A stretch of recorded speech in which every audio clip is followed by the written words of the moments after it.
Hi guys, and welcome back to my channel. My name is Lonevik, and today we'll be learning how to play the Wolves, an area control game from Pandasaurus Games for 2 to 5 players, in which each player will be, well, controlling their own wolf pack or packs, a whole group of wolves trying to dominate the most terrain on the map and score the most points. In this video, I will be explaining to you how to set up and play this game for 3 to 5 players, and there will be a separate chapter at the end of the video where I will be talking about the changes in the rules for a 2-player game. If you like the videos that I'm posting on my channel, if you find them helpful and if you would like to help the channel grow, there are a few simple ways you can do that. You can click the like button under the video you are watching, you can click the subscribe button and ring the notification bell to be notified about new videos that are coming to my channel on a regular basis. And also, if you're feeling for it, you can check out the link in the description for the video where you can buy me a cup of coffee.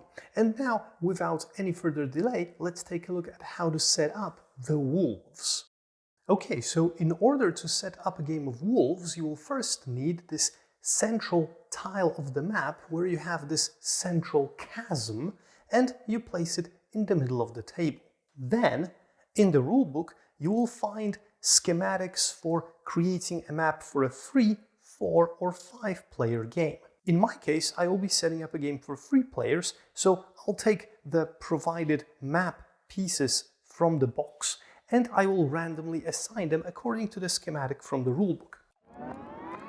The rest of the pieces go back to the box. Once you've assembled the map, take the lone wolf tokens that you can find in the box and place 1 lone wolf token on each lone wolf symbol that you can see on the map.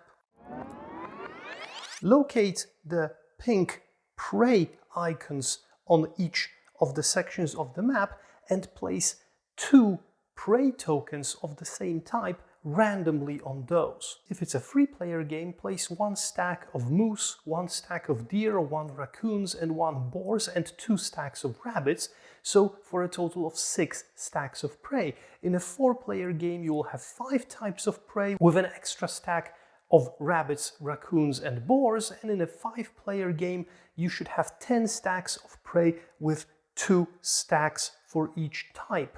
So completely randomly, here are my 2 boars in a stack, I've got 2 raccoons over here, I've got 2 rabbits here, mooses will go here, another stack of rabbits here, and the deer will go here. Gather up all of the scoring tokens that are provided with the game, and these are divided into 3 types: the crescent moon, the full moon, and also the half moon or the quarter moon tokens. Now, for a 3-player game, you need 2 of each type.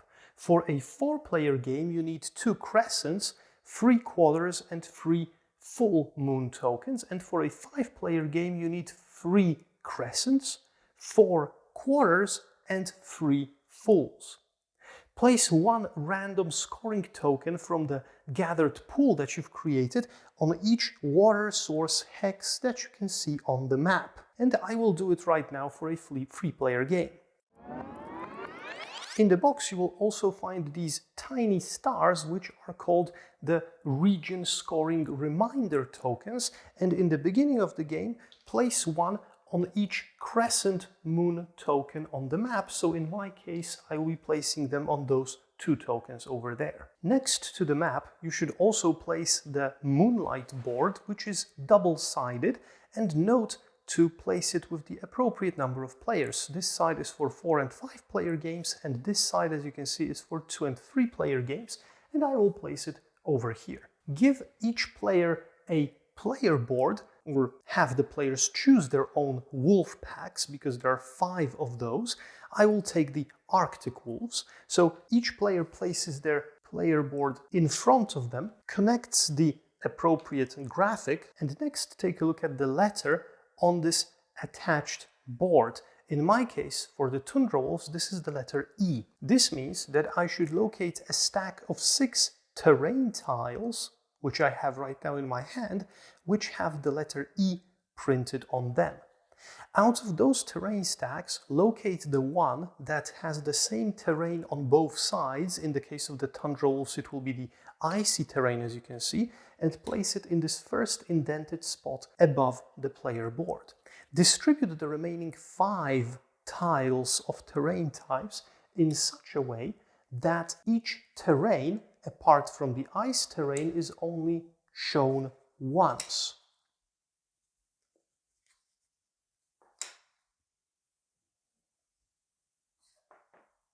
So this is the final effect. As you can see, I've got 1, 2, 3, 4, 5 types of terrain, plus the ice one is doubled because this is the, let's say, home terrain for the tundra wolves. Next, we will take care of the wooden pieces, and each player has to locate all of the wooden pieces, wooden meeples, in their player color and place them on or near their player board. And these are the layers. Each player has 4 of those, and we place them on these 4 spots on the layer row. 12 dens, which are placed on these 3 spaces on the player board in such a way that the first lowest numbered space remains uncovered.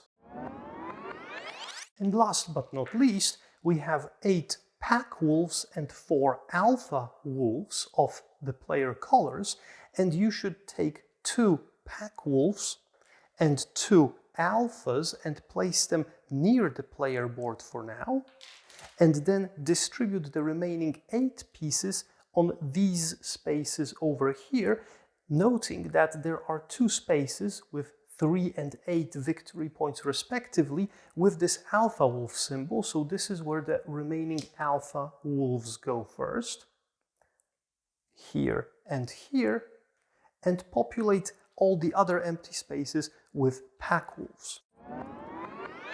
Now decide who is going to be the first player, and that player places their first pair of alpha and pack wolf on the central board above or below the chasm.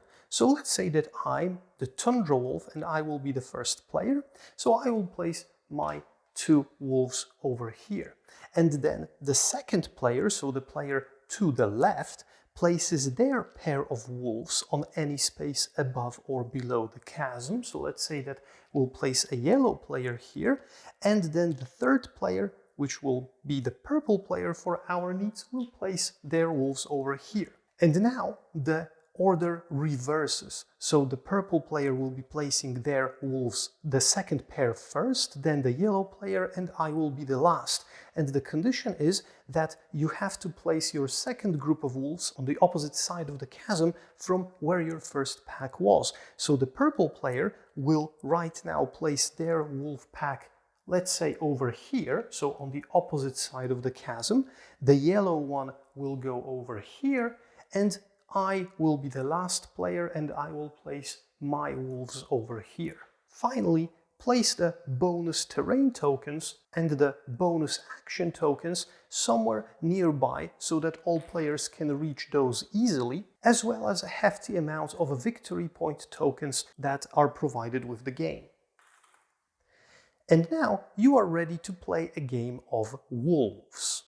So now guys, let's talk about the overview of the game. In Wolves, you'll be navigating your packs of wolves that you have on the board and adding new wolves, building dens and layers in order to control territories and score the most points for that when the time comes. Now, there are a few main concepts for this game.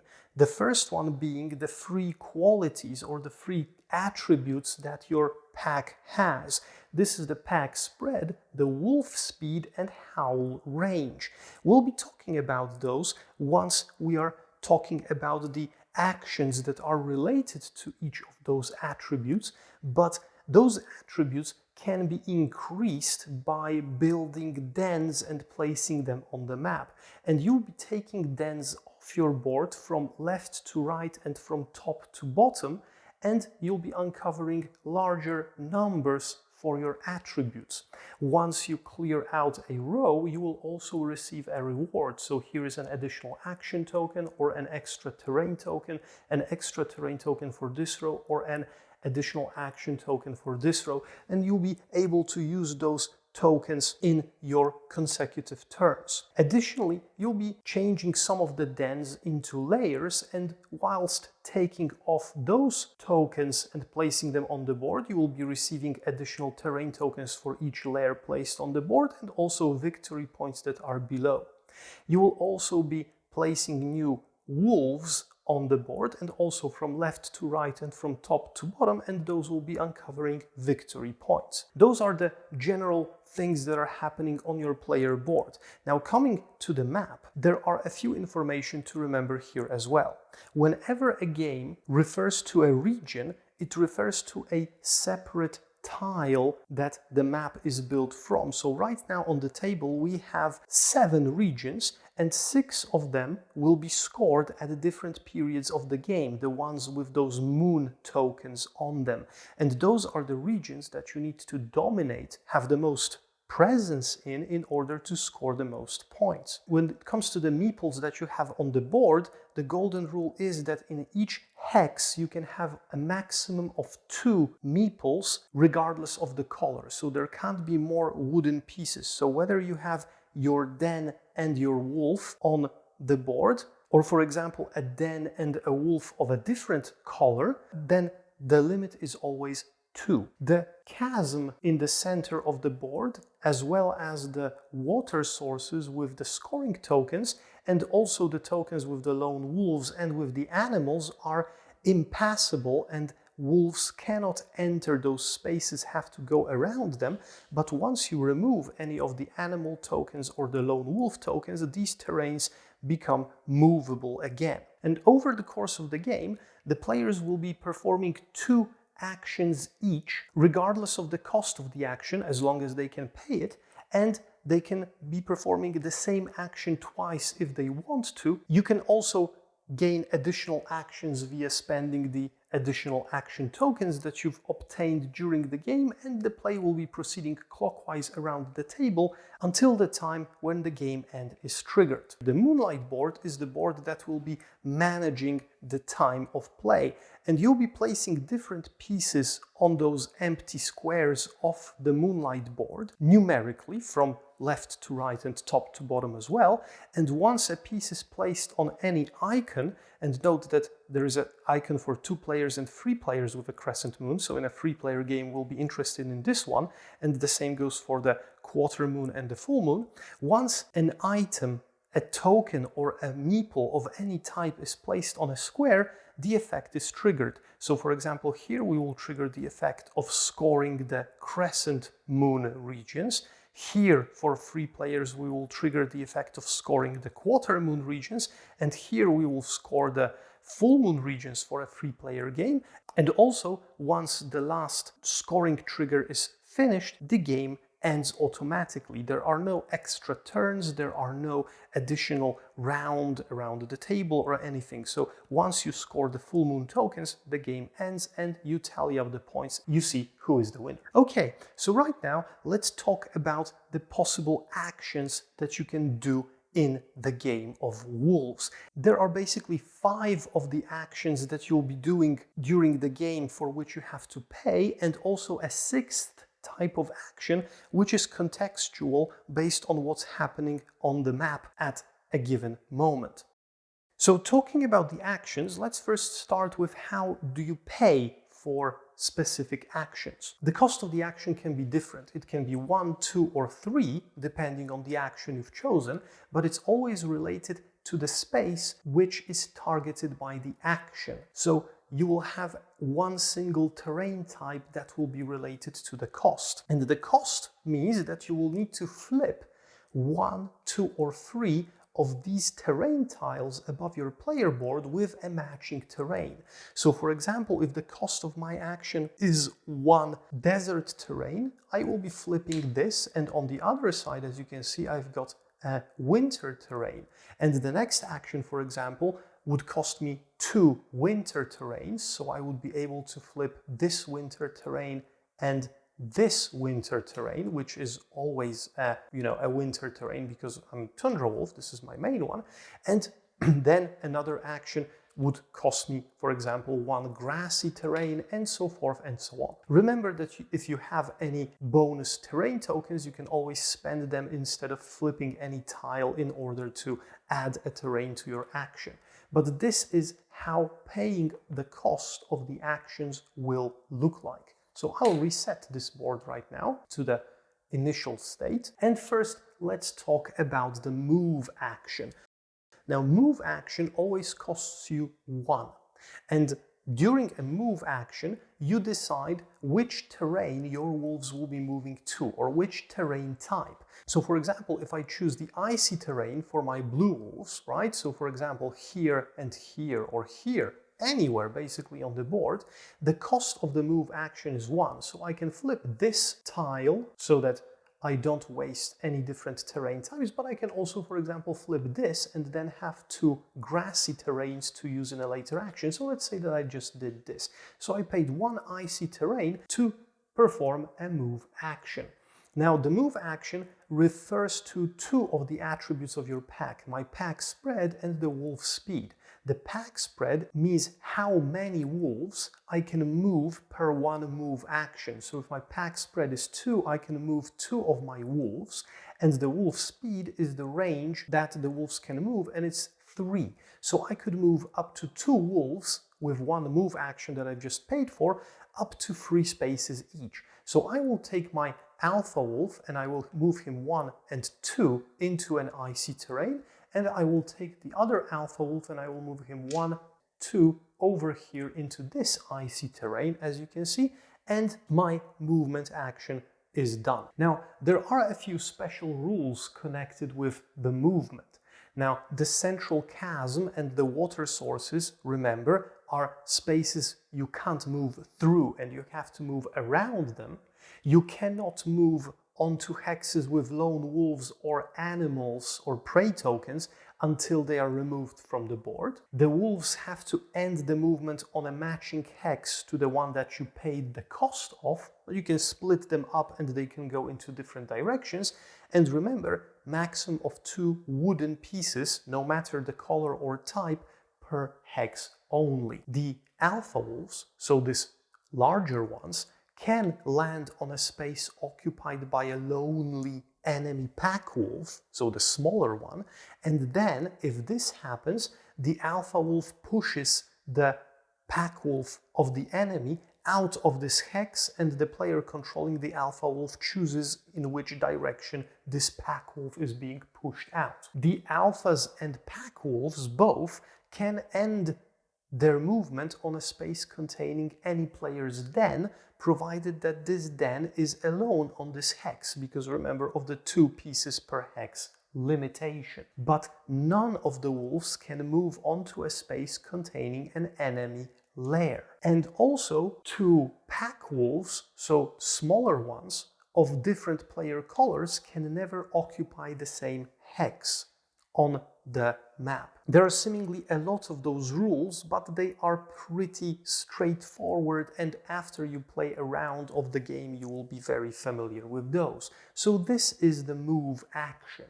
So let's talk about the dens now. So this is the second action that you can perform. The build a den action costs you 2, so you will have to flip 2 terrain tiles of an identical color to where you want to build the den, and a den can be built only on a space that contains your alpha wolf or is adjacent to your alpha wolf. So let's say that right now it's another turn of mine and I will pay 2 grassy terrains. So I will flip those 2 grassy tiles in order to place a den over here neighboring my alpha wolf. And I can choose which den from which attribute I want to take away, and I will say that I will increase the Howl range of my pack, and you will see why later on, and I place the den over here. And There are a few rules to remember about placing dens as well, but as far as the action is concerned, this is it. So you have to remember that dens can be made on a hex where there is an enemy wolf pack, if it's a lone wolf in this case, right? And there can be only one type of marker, den or lair on a hex. You can't have both of those in a hex, no matter if in your own color or different players' colors. And dens can be built on any type of terrain, but they will be only upgradable into lairs if they are neighboring a water source. So this is what I did right now. Okay, so talking about upgrading dens into layers, this is the third action. And what happens here is that this action also costs 2, and you still have to have your alpha wolf on the same hex as the den or neighboring the den. And the additional condition is that the den that you want to upgrade has to be next to a water source. So 1, 2, 3, 4, 5, 6 water sources on the map. Remember that the central chasm is not a water source. So in this case, I would need grassy terrains to pay for this action because it costs 2 and the den that I want to upgrade is on a grassy terrain. So let's simulate that I still have 2 grassy terrains a few rounds in and I want to make an upgrade. So all the conditions are met. The den is next to a water source. I have an alpha wolf on the same hex or on a neighboring hex. I can pay 2 grassy terrains which match the location of my den. I take the den off of the board and place it on the first empty space on the moonlight calendar. I place the layer in the place of the den, and because I've taken down 1 layer from my board, I take a bonus terrain token. So as you can see, this is one of the many ways in which you'll be filling up the calendar board and getting closer to the scoring conditions and to the end game conditions by replacing your dens with layers. Things to remember in this action are that you can only upgrade dens that are neighboring a water source, but I've already said that. You can only have 1 layer on each region board, so you can't have 3 layers in one of those map tiles. There can only be 1 type of territory marker per hex, so either a den or a layer, not both. And if there was a situation that hypothetically your den was on a terrain with a single pack wolf of an enemy color, so the smaller one, and this is okay because this is something that the rules allow, and you were upgrading this den into a lair, the pack wolf is pushed out onto any neighboring hex because, as the rules stated, no type of wolf can enter a hex where a lair is. All right. The 2 last actions, so action 4 and 5, will be connected with the Howl attribute, and let's talk about those right now. The first action, so the 4th one that we are discussing, is called the Howl. How simple is that, right? So it also costs 2 to howl, and the Howl action means that you'll be able to howl at a lone wolf token in order to replace this token with one of your own wolves from this pack area on your player board. So howling is related to your alpha wolves as well. So if your alpha wolf is within a howl range, so my howl range right now is 3, of any of the lone wolf tokens, you can pay 2 of terrain cost matching the place where the lone wolf token is and howl. So I've got my alpha wolf over here, and as you can see, I've got 1, 2, 3 and 1, 2 range to either of those wolves. Because I've got a howl range of 3, I will choose this one. So I have to pay 2 winter or icy terrains, 1 flip and 2 flip, and I howl at the lone wolf.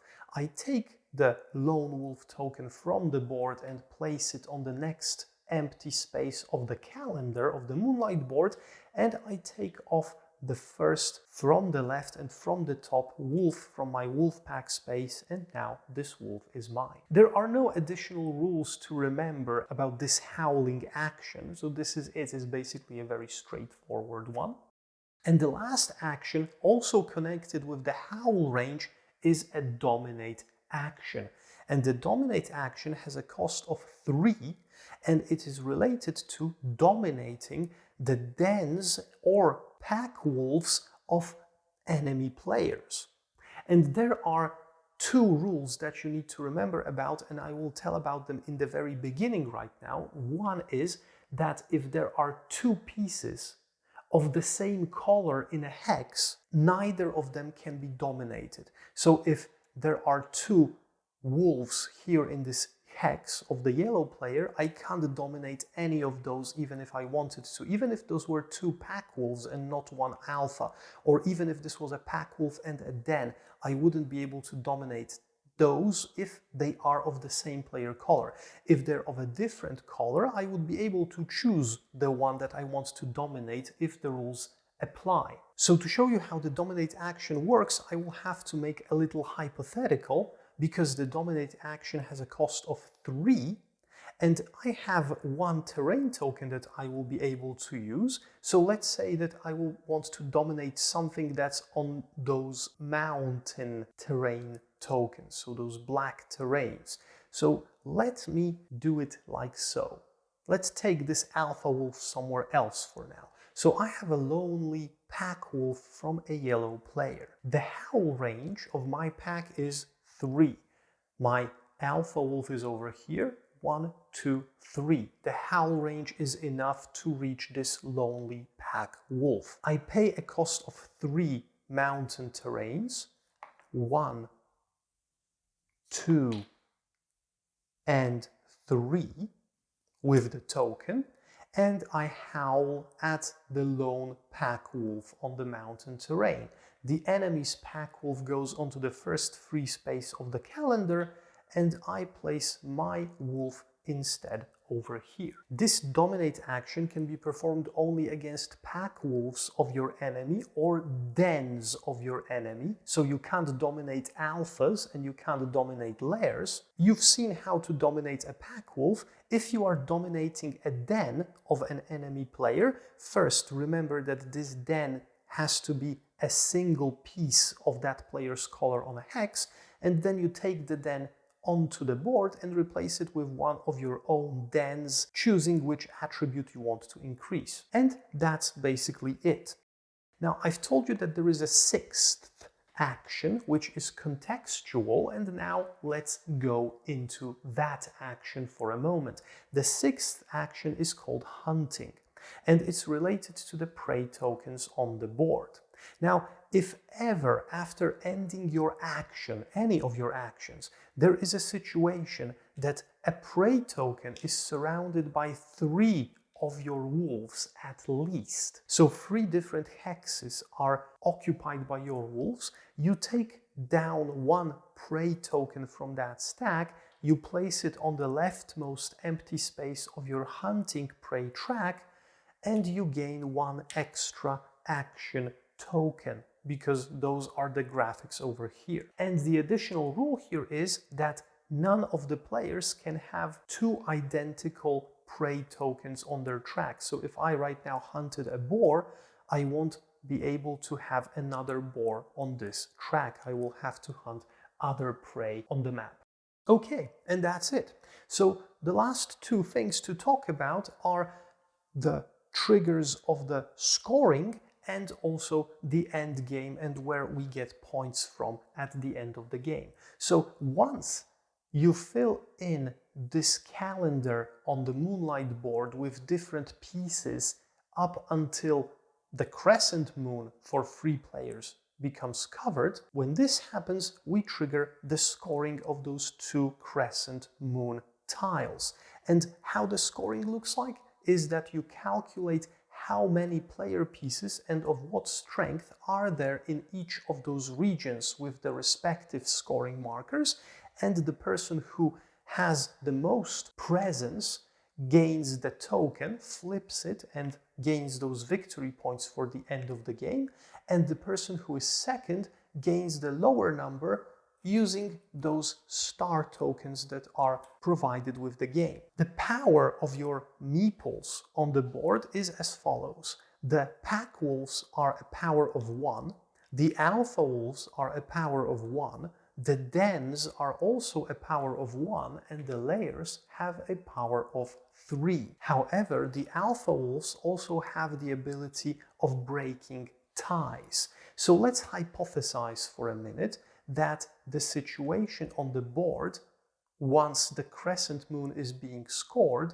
looks like this. Here, this region right now will be battled between the blue player, which is me, and the purple player, which is one of the other players. And the purple player has 1, 2, 3 wolves, which give him 3 points, and I have only 1 layer, which also gives me 3 points. So it's a draw. But the purple player has 1 alpha and I have none, so they win the draw, get the 4 points with the token, and I get only 2.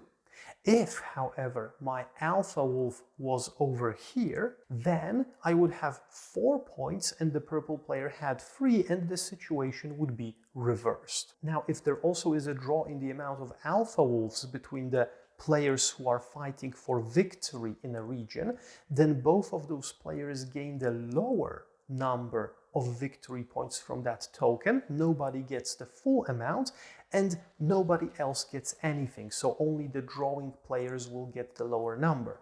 If there is one dominating player in the region, but there is a draw for the second place, nobody gets a second place reward, and the only person who gets the points is the person who was the first on the space. And after we score the crescent moons, we remove them obviously from the board because somebody will get those tokens, and we place the tiny stars onto the quarter moons to remember that these will be scored next. And when this space is covered for a 3-player game on the calendar, we score these 2 regions, this one, and then we score this one later on and the game ends. And even though we took down the tokens from those water spaces, remember that they're still impassable for the wolves. Now, the game immediately ends at the end of the turn when a piece is placed on the last space of the moonlight board, which triggers the last scoring, so the full moon space, and determining your final score is in this game very easy. You determine the score based on the victory point tokens that you've taken from the board or the victory point markers that you've collected throughout the game for being in second place when dominating, and then you add the highest uncovered number on the layers track. So for example, if I had 3 layers built on the map, my victory points for the layers would be 15. You don't total it, you only take the highest number. You take the highest number from the prey track which is covered. So in my case right now it would be 1, but if I had 4 prey tokens it would be 16. You take the highest uncovered number from your pack wolves box. Again, you don't sum them up, you just take the highest number, so in my case it would be 2.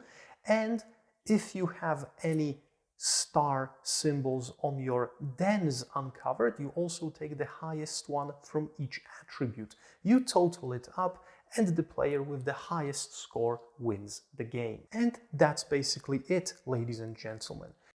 Now, before we say goodbye, I would like to mention the 2-player rules right now, because there are a few changes when it comes to the 2 players, so stick with me for a moment. Okay guys, so a 2-player game, as you can see, looks very similar, but there will be a few changes. The moonlight board is with a 2 players marker here.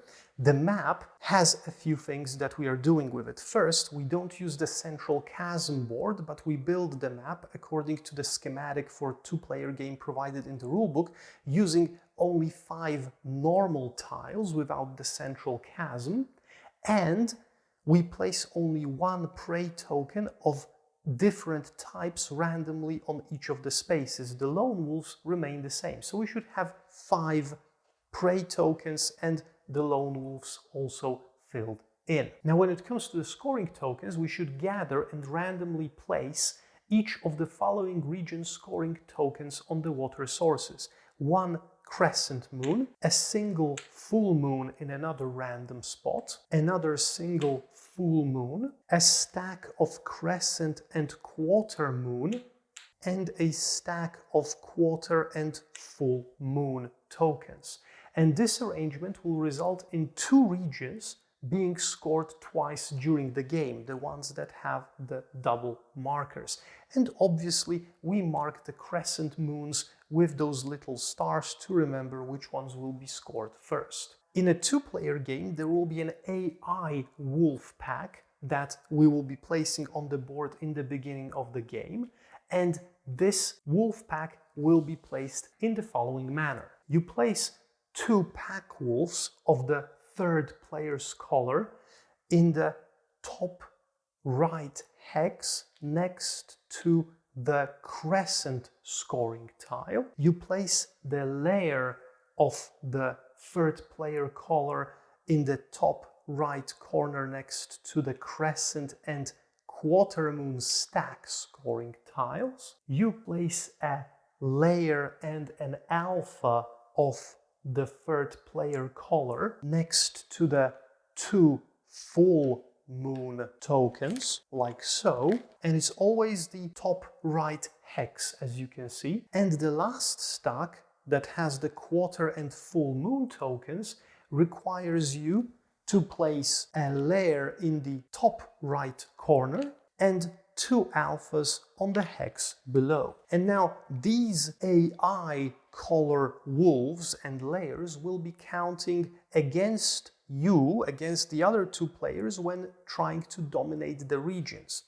And since there are always 2 wolves on the hexes, you won't be able to dominate those wolves, and you won't be able to enter the hexes with those wolves or with the layers according to the rules in order to push them out. So those are permanent obstacles, let's say, that will be counting against each of the players when dominating the regions. Now, when it comes to the player board has to be flipped to the 2-player side, where there are a bit different bonuses for the actions or different points for the actions. You get less points for some of the actions, and the hunting action doesn't provide you with extra turn tokens or extra action tokens.